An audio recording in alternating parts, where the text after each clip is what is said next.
يا جماعة الحلوين، شوفوا، قطعت من سبيكة النحاس والزنك بتتنكش وتصير رقيقة. بعدين الآلة بتلفها تتحول لغلاف رصاصة. لما يحطوا البارود بيركبوا رصاصة فولاذية على الطرف، وبكده طلقة أك 47 تكون جاهزة. طلقة جديدة طالعت من المصنع. الطلقة بتقع على مكان الفحص، والعمال بيشيلوا الطلقات المعطوبة ويرموها. الطلقات الكويسة بتتلم وتتحت في صناديق. أول شيء بتتنقل بالسفن عبر المحيطات للمناطق الحربية، ومن هناك بتتوزع بالشاحنات للخطوط الأمامية وبتوصل للمقاتلين. لما الطلقة تتشحن وتتطلق بتاخد حياة شخص. كل سنة بينتجوا 14 مليار طلقة حول العالم. وراء كل طلقة جثة باردة. رغم ان تصنيع السلاح بيد قوة كبيرة، بس البيئة للمنطقة الحربية دايما فردي. يوري كان شايف وصار هو المختار في أول تهريب. الانتربول كان بيراقبه، وبعد 10 دقائق بس كانوا هيلحقوا السفينة. بس يوري كان هادي جدا ولا خاف.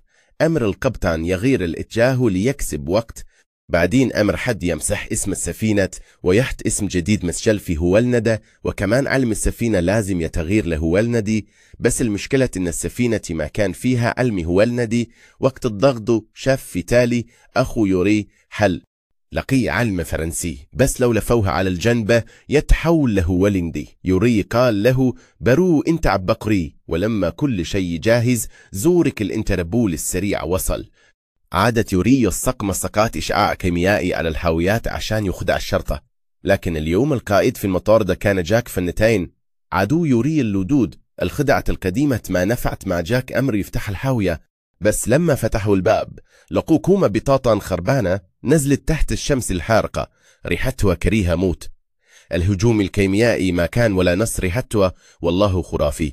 بس يوري كان عارف إن هذا مش كفاية للأمان. دفع جاسوسين يعطوا جاك معلومات مزيفة في الوقت المناسب.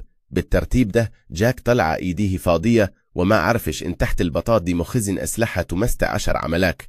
بعدما نجا من الكارثة دي يوري دخل بمشكلة جديدة. لما راح لمنطقة الزبون بسرعة قالوا له ما عندهم إشكاش، بس يقدروا يبدلوا بسلعة ممنوعة. يوري انفجر غضب وموافقش، بس الطرف الثاني سحبوا مسدس ووجهه عليه.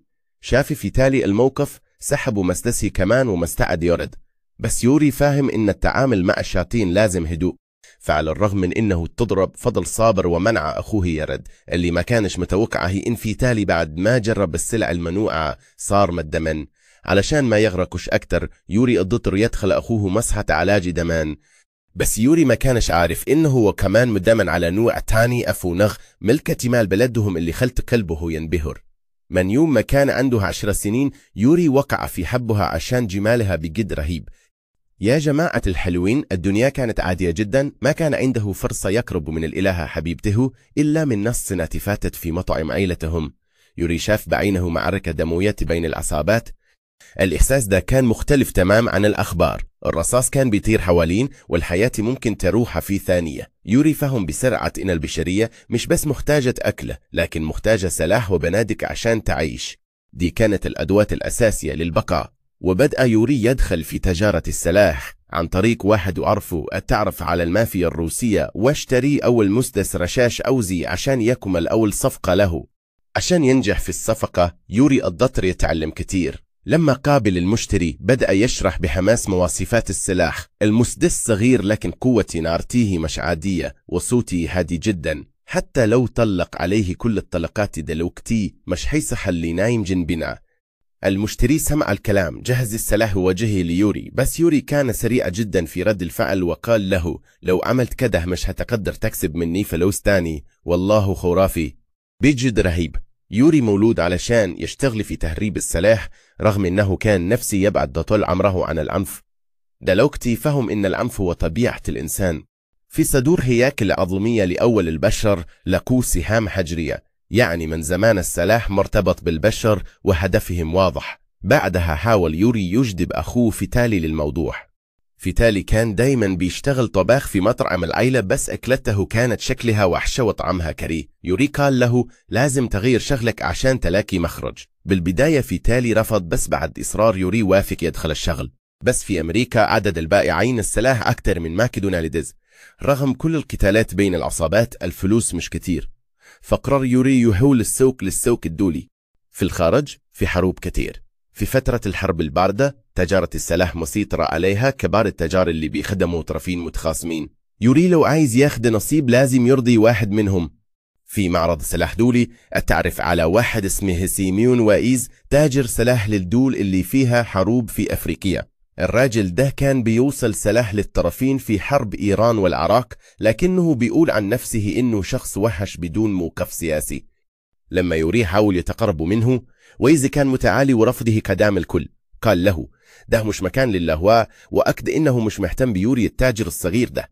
بس ويز ما كانش عارف إن يوري اللي استهزأ به هو اللي يضغط عليه في يوم ويكسره تحت رجليه. لما شاف إن السوق الرسمي مش هينفع، يوري دخل السوق السودان واشتغالها بدأ يلمع بسرعة.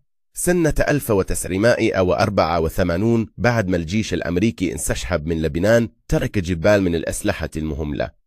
لو رجعوا الأسلحة لأمريكا للتصليح هيكون أغلى من شراء جديد. يوري شاف الفرصة دي، اشترى كل الأسلحة دي من الضباط كخردة وباعها للمجموعات المسلحة غير القانونية هناك. بالطريقة دي يوري كسب أرباح هائلة.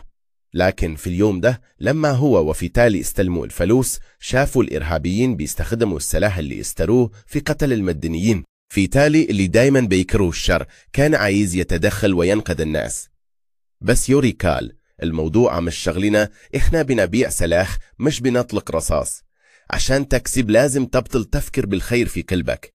بعدها شغل يوري كبر جدا، سلاحي وصل لكل ساحات القتال في العالم.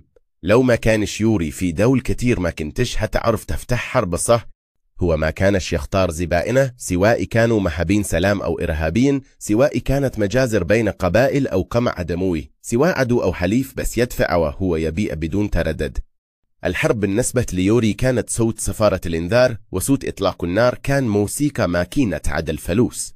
مرة قال إن في العالم حوالي 550 مليون سلاح ناري متداول، يعني في كل 12 شخص في واحد مسدس، وهو عايز يخلي ال11 الباقين كمان معاهم سلاح.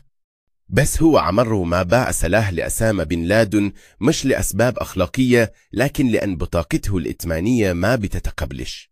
عشان يشتغل بسهولة أكبر، يوري عمل مخزن سري فيه كل أنواع السلاح، وكمان معاه جوازات سفر من دول مختلفة وست شنطة سفر عشان يغير هويته بسهولة. كمان اخترع شفرات سرية للصفقات، زي مثلا السلاح اللي بيطلق صواريخ اسمه الأم، والصاروخ نفسه اسمه الإبني، والمسدس المفضل عندها يسميه الملاك. ومع توسع شغله حول العالم، فلوس يوري بقت كثيرة جدا، والفلوس دي ساعدته يلاحق الإلهة آفة. عشان يعمل فرصة مع آفة، يوري خطط وخدعها تجيبها لفندق على البحر، واستأجر الفندق كله، ما خلاش حد يدخل. جو رومانسي، بس هما الاتنين بس صحب يتجنبوا بعض، اتعرفوا بسرعة وفهموا بعض. وبعد كده عشان يوري يكسب قلبها، صرف فلوس كتير على طيارة خاصة حتى رسم اسمه عليها. بفضل قوته الخارقة والفلوس، يوري وآفة عملوا ضجة في الجو على الطيارة الخاصة. بعد فترة قصيرة اتجوزوا، بس يوري كان عارف إن المشاكل بس بتبدأ لما تتزوج إلها. عشان يحافظ على قلب آفة لازم يكون معه فلوس دايما، بس قبل كده كاد يفلس عشان يتابعها. دلوقتي مع قلة الصفقات، يوري أضطر يعتمد على الكريدت كارد عشان يكمل. يا جماعة الحلوين، ورا المظهر البراق لحسن الحظ تفكك الاتحاد السوفيتي في 1991 أعطى يوري فرصة ديبية في البزنس. على طول ركب الطيارة ورجع لأوكرانيا، لأن في زمن الحرب الباردة كانت نقطة استراتيجية مهمة جدا. الجيش الأحمر كان مرابط هناك بأكثر من 1,000,000 جندي، ونهاية الحرب الباردة معناها مخازن الأسلحة كلها بقت خردة. الجيش الأحمر كان مرابط بأكثر من 1,000,000 جندي هنا، وبنهاية الحرب الباردة كل مخازن الأسلحة بقت خردة. غير كده، من ساعة ما وقع سور برلين الجنود بتلو يستلموا رواتب، فكانوا جاهزين يبيعوا السلاح بأي سعر. من أوكرانيا يوري مشى فورا عند عمه ديميشي جنرال في الجيش تحت قيادتي. يوري شاف أقوى مخزن أسلحة في التاريخ، مش بس آلاف البنادق دي، كمان صواريخ، مدافع هاون، ألغام، دبابات مدرعة، وكمان دبابات وطائرات هليكوبتر لجيش كامل. المخزن ده مش بس فيه آلاف البنادق، ده فيه صواريخ، مدافع هاون، ألغام، دبابات مدرعة، وحتى دبابات وطائرات هليكوبتر مجهزة لجيش كامل. بس مع الفرصة الكبيرة دي طبيعي ما يكونش ناقص منافسين جوعانين، ومنهم سميون ويز اللي كان دايما يستصغر يوري. بس المضحك إن المرة دي ويز هو اللي جاله يعرض شراكة، لكن يوري رفضه بكل هزم زي ما ويز كان عامل معاه قبل كده. ويز كان متعجرف وقال: زمان لما جيت لك كنت بتتجاهلني، دلوقتي أنا في مستوى أنت مش هتوصل لي. الكلام ده كان بمثابة إعلان حرب. عيون الاتنين ولعت شرار نار.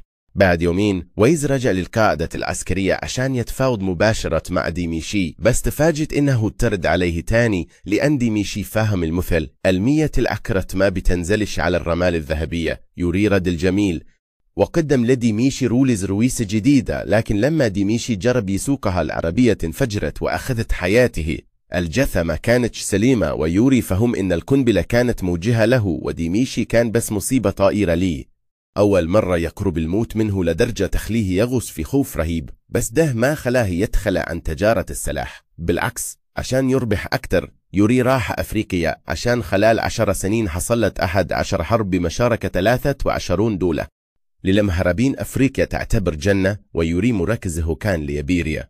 لكن أول ما وصل هناك اتوقف على يد ابن الجنرال مسلح ببندقية عك 47 مطلية ذهب. يوري اللي هدفه الفلوس ركب مع الولد ووده لقصر فخم بشكل غريب وسط خراب وبهدلة الأرض دي. هناك قابل أندريه باباتيستا اللي أعلن نفسه رئيس الجمهورية. أندريه معروف كقاتل مجنون بأساليب وحشية عشان يخلص من أعدائه، بس يوري قدامه ما خافش، بالعكس كان هادي وعرفه على أنواع الأسلحة كعادته. بس وهو بيتكلم على طول أندريه وراه قسوة زعيم أفريقي حقيقي. حط رصاصتي في مسدس دوار وصوبها على جندي يا شباب عنده مسدس. يوري تاجر السلاح كان خايف موت، مش معقول. قال له: إذا استعملت المسدس لازم تشتري، وإلا صعب أبيع السلاح بعدين. أندري ما زعل، بالعكس حب جرأة يوري، وبكده اتفقوا على شغل مع بعض. بعدين ولد أندري وداه لفندق بسيط بنجمتين وفيه بنات حلوين جاهزين. بس يوري ما تجرى يستمتع، لأن هنا الوضع العزوبية أخطر من الإنفلونزا. يا جماعة الحلوين، فندق نجمتين وبنات جاهزين، لكن يوري خاف يستمتع لأن العزوبية هنا على أصولها. ثاني يوم أندري خد يوري يشوف جيش الأطفال عنده. قال لهم: لا تستهينوا بالأطفال الضعاف، هم أذكى في القتل من الكبار، لأن الناس دايما ما ينتبهوا لهم. أندري كان فخور جدا وقال: الأطفال دول أفضل في الاغتيالات لأن الكبار ما بيخلوا بالهم منهم. بعدين قال ليوري: الحرب أهلت الخزينة، ما عندي فلوس، بس أقدر أدفع لك بالخشب أو الألماس. يوري استغل خبرته من الصفقة السابقة وما تفاوضش، اختار الألماس بدون تردد، لأنه يا شباب الخشب ما ينفعش يتحط في الشنطة ويسافر. مش بس كده، يوري تعلم يقدم خدمات تغليف سلاح حسب حالة الحرب عشان يدي المشتري ميزة في الميدان ويقل الإصابات. والله خرافي. لما سمع أندري عرض يوري قال: الناس كلها بتناديني رب الحرب، بس يبدو إنك أنت البطل الحقيقي. يوري ثروته بتزيد بسرعة رهيبة مع كل صفقة. بس يوري عمره ما قال لمراته الحقيقة عن شغله، رغم إنها حست إن في حاجة غلط. يعني أي حد شغال نقل مش ممكن يشتري حلقة الماس 18 قيراط. بس هي ما سألتش كثير، حتى لو عرفت كانت بس تستلم أكاذيب. نصحت يوري بس: لا تخلي عائلتك تتحطم.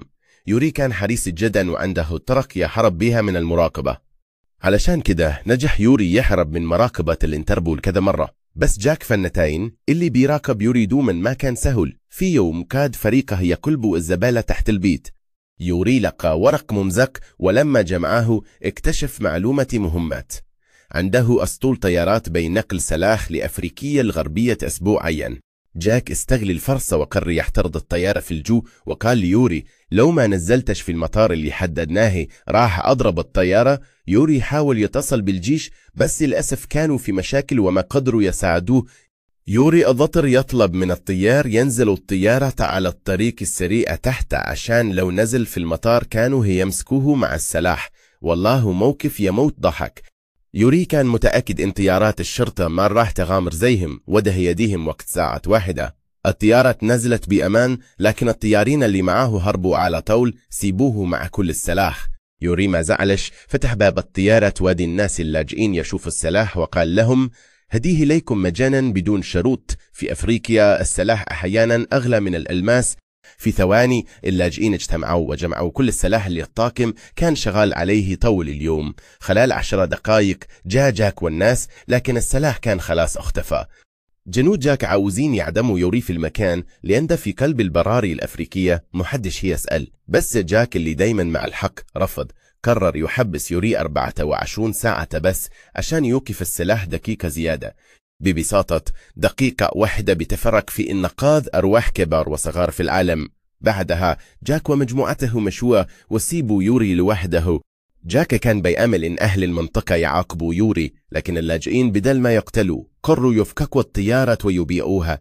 يوري ما خافش، عارف ده قانون الطبيعة، زي الضباع والصقور اللي بتاكل بكاية. بعد يوم يوري يتطلق، رجع الفندق تعبان ولقى أندري مستنيه بفارغ الصبر ومعاها هدية كبيرة. اتضح إن سيميون ويز عدو يوري حاول يجهز سلاح لخصم أندري، لكن أندري قبض عليه، وأضاف إنه عاوز يوري يقتل العدو بيده. رغم إنه عايش وسط نار الحرب، يوري عمره ما قتل حد بيده وما يحبش يقتل. أندري حس بتردد يوري الضغط عليه بالسلاح وخلاه يطلق. أول مرة يقتل يوري بيده حس بدموعه وقهره شديد. هرب من إحساسه ده وراح بار جرب مخدر مخلوط بمشحوك أو بودرة، بعدين تمشى في الشوارع كأنه شبح ضايع. في حالة ضياع شاف بنت صغيرة مفقودة يدها، سألت: هترجع لي إيدي تاني؟ اللحظة دي قلبت يوري وبدأ يتألم بجد. في قصة تانية قاتل لقى دليل مهم، راح لمرات يوري عشان يضغط عليها تعطيه دليل ضد يوري، رغم إنها قالت إنها ما تصدق وطلعتها برة البيت. لما يوري رجع كانت عارية على السرير. يا جماعة الحلوين، الموضوع مش مخالف قانون، بالعكس بيساعد الضعفاء يدافعوا عن نفسهم. بس آفا ما كانت مهتمة إذا ده قانوني أو لأنها شايفت إن الفعل ده غلط بحد ذاته. اتضح إن أبوين آفا ماتوا بسبب الحرب، وهي تكره الحرب موت، وكمان بتكره تجار السلاح زي يوري الراجل اللي بتحبه. في موقف صعب آفا نصحت يوري يسيب تجارة السلاح عشان ما يخسرش زوجته وأهله. عشان يعيشوا حياة سعيدة يوري قرر يترك الشغل الغير قانوني ويمشي في الطريق الصح. رغم إن الفلوس قليلة والصعوبات كثيرة، لكنه صمد ونفذ وعده لمدة نص سنة لحد ما فجأة أندريه بابتيس تجه له. الحرب الأهلية في ليبيريا بتتصاعد وأندريه محتاج يوري يساعده يجيب أسلحة. في البداية يوري رفض بجدية، بس لما أندريه حط له ماسة ضخمة في إيدي يوري قرر يلبس نظارة شمسية عشان يخبي نفسه. مو بس عشان الفلوس اللي كسبها نص سنة، ده كمان عشان الفلوس اللي هي كسبها في نص دقيقة الكلام ده. وفي تجارة السلاح بس يوري حس بقيمته وطلع موهبته. عشان مراته متشكش قال إنه رايح شغل كام يوم مواعد يرجع يوم الأحد عشان يروحوا مع بعض البحر. رغم إن آفا صدقت الكلام الظاهر، بس جواها كانت مش مطمئنة. خدعت وقالت إنها هتودي ابنها يتعلم سباحة ونزلت بدري. قعدت في العربية تستنى يوري يطلع، وبعدين تبعته للمخزن السري. قبل كده كل ما حد يتبع يوري كان يعرف، بس عمره ما فكر إنه مراته الحبيبة هي اللي هتتبعه. علشان كده يوري ما كان واخد باله، وده كان بداية إنه يتعامل الناس معاه بعكس اللي متوقع. بعد ما يوري جاب الحاجة وخرج، آفا خدت ابنها قدام المخزن، بس حاولت تفتح القفل كذا مرة وفشلت. وفي لحظة يأس بصت لولدها، وبعدين دخلت تاريخ ميلاده، وفجأة القفل اتفتح. لما دخلت وشافت المخزن مليان أسلحة غضبت نار، وكان فيه كمان جوازات سفر مزيفة ودفاتر فيها فلوس مطخة بالدم. آفا ما قدرتش تستحمل وقررت تسيب يوري. في الوقت ده يوري كان بيحاول يقنع أخوه في تالي يرجع يشتغل معاه، لأنه ما عندوش حد تاني يثق فيه. يوري محتاج دعم وحماية وأخوة. في تالي بقي كويس، بطل المخدرات ولقي البنت اللي عايز يتجوزها. بس بين حب الأخوة وحب البنت، في النهاية يوري اختار أخوه. بعدها الاثنين راحوا ليبيريا وسلموا الأسلحة بأمان لأندري، لكن أندريه قال إن الشحنة لازم تتنقل لسيراليون البلد اللي جنبهم عشان يستلموا الفلوس الأخيرة. يوري وفي تالي الضطروا يساعدوا ابن أندريه في نقل الأسلحة. بس في الطريق ابن أندريه بدأ يقتل عشوائي وادعى إنه مقاتل حر، بس الغريب إن أكثر الناس حرية هم اللي بياخدوا حرية غيرهم. خلال الصفقة مع الوحوش دي في تالي شاف بعينه أم وولد بريئين بيتقتلوا بطريقة وحشية. المنظر ده خلى في تالي يعذب نفسه ويقرر يوقف الصفقة، لأن لما الوحوش دول يبقوا معاهم سلاحة هي عمل مجازر لا إنسانية، وكمان في تالي مش ناوي يكون جزء من الشردة. يا جماعة الحلوين، يوري كان يحاول يقنعنا من الأول الموضوع مش لنا وإحنا مش السبب في الحرب، وكمان لو ما بعنا لهم النهار ده بكرة هيلكوا ناس تانية تبيع لهم. بس في تالي فهم إن يوري فقد روحه، فقرر يرد بطريقة جذرية. مسك قنبلتين، شل الدبوس ورمى واحدة على عربية الأسلحة، بس قبل ما يركض للعربية الثانية تصاب برصاصة. رغم كده ما استسلمش، حاول يشل الدبوس بتاع القنبلة الثانية عشان يمسح المجتمع الوسخ ده، لكن يوري وقف قدامه وهو يبكي ورجع الدبوس مكانه. في تالي خمد عيونه وهو مليان غصة. بالرغم من كل الألم والخسارة يوري يكمل الصفقة، لأنه مهما عمل اللي راح مش راح يرجع. ونقص نص الأسلحة خلى يوري يستلم نص الماس اللي اتفقوا عليه. بعد ما خلصت الصفقة حصلت مذبحة فورا، لكنه ما حس بأي ذنب لأنه فاكر إن بلادهم مليانة مآسي حتى بدون أسلحته. في اللحظة دي يوري حس إنها صار زي أندريه. بعدين عشان يمسح أي دليل دفع 20 دولار لطبيب ليبيري عشان يشيل الرصاص من في تالي ويفبرك شهادة وفاته بسبب فشل القلب. بس يمكن الفلوس كانت قليلة أو الطبيب مش شاطر. طلعت رصاصها واحدة لسهي جوه في تالي. الرصاصة وكلام آفة اللي يتهمت يوري خلوه يتقبض عليه أول ما رجع بلده. وأثناء سجنه يوري حاول يتصل بمراته وأهله، بس آفة هربت بالولد. أهله قطعوا علاقاتهم معاه من الحزن. هاللحظة كان يوري خلاص مهجور من الكل. بس لما جاك فنتاين جابه كل الأدلة واستجوبه وقال له ممكن يحكموا عليه بالسجن المؤبد، يوري ما خافش، لأنه عارف إن أكبر تاجر سلاح في العالم هو صاحب جاك، يعني رئيس أمريكا. الأسلحة اللي يبيعها الرئيس في يوم واحد أكتر من اللي يوري يبيعها في سنة، والرئيس محتاج تجار سلاح زي يوري عشان ينقلوا الأسلحة لدولة العدو ويشعلوا الحروب. في البداية ما صدقش إن بلده اللي كان مخلص لها متسخة وقاسية كده، بس بعد شوية جات له الإجابة من رئاسته المباشرة. وفي النهاية يوري ما انحبس له، بل رجعوه مع شنطة فلوس كتعويض على القبض. ورجع يوري يبيع أسلحة بالسوق السوداء ويوصلها لكل أنحاء العالم. سيد الحربة من إخراج أندرو نيكول وبطولة نيكولاس كيج، فيلم درامي نزل سنة 2005. الفيلم مبني على أحداث حقيقية. أثناء التصوير استخدموا أكثر من 3000 بندقية 47 حقيقية. السبب الأول إن الأسلحة المزيفة أغلى من الحقيقية، والسبب الثاني إنهم حصلوا على دعم سخة من مهربي الأسلحة. حتى دبابات الفيلم كانت حقيقية ومملوكة لتاجر كبير. الشخص ده لما صور المشهد عشان ما يحصلش لبس طلع وأخبر الناتو قبلها.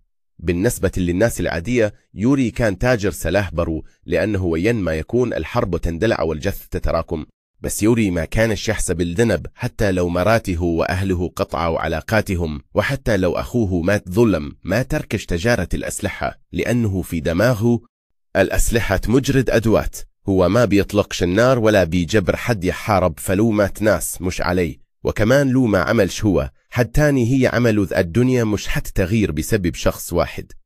يوري قال إن الأرض في الآخر راح تسيطر عليها تجار السلاح، لأن الباقيين مشغولين يقتلوا بعض. سر البقاء هو إنك ما تدخلش الحرب، خصوصا ما تصارع نفسك. أقوى حاجة في يوري إنه لما يقرر حاجة سواء إنسان أو موضوعه ما يغيرش رأيه.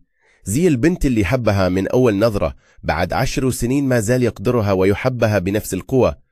بعد ما دخل تجار السلاح مهما واجهوا مشاكل ما شكش أو تناكش مع نفسه. في هالنقطة في تالي كان شبهه ثابت على مبادئه وملتزم بقلبه، على عكس في تالي أخو يوري كان دايما يصارع نفسه، مش قادر يختار الراحة ولا يرفض الفلوس. قلبه متعذب، حتى حاول يهرب من الواقع بالمخدرات. في تالي رفض إغراء الفلوس وقلبه كان ممزك.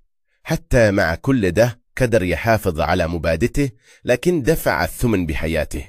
الناس عادة بتعاني لأنهم مش ثابتين وبيدخلوا مواقف صعبة وصراعات داخلية. حتى لما يختاروا بعد تحليل طويل بيحسوا بالندم لأنهم ما اختاروش البديل. بس لو فكرت صح وثابت ما بتتردد ولا تعدي بنفسك، هدفك بيكون واضح. الدنيا ما فيهاش كمال، بالعكس هي تعايش تناقضات وصراعات. ما فيش حاجة اسمها الكمال ولا تقدر ترضي الكل، لأن كل واحد له وجهة نظره، والاختلاف في المواقف بيخلي الناس تشوف الأمور بشكل مختلف. اللي نقدر نعمله هو إن ما نطردش الكمال، بس نحافظ على مبادئنا ونتمسك بيها للنهاية. قيمة الفيلم في سمعته وقيمة التعليق في إحساسنا بالقصة. اليوم خلصنا هنا.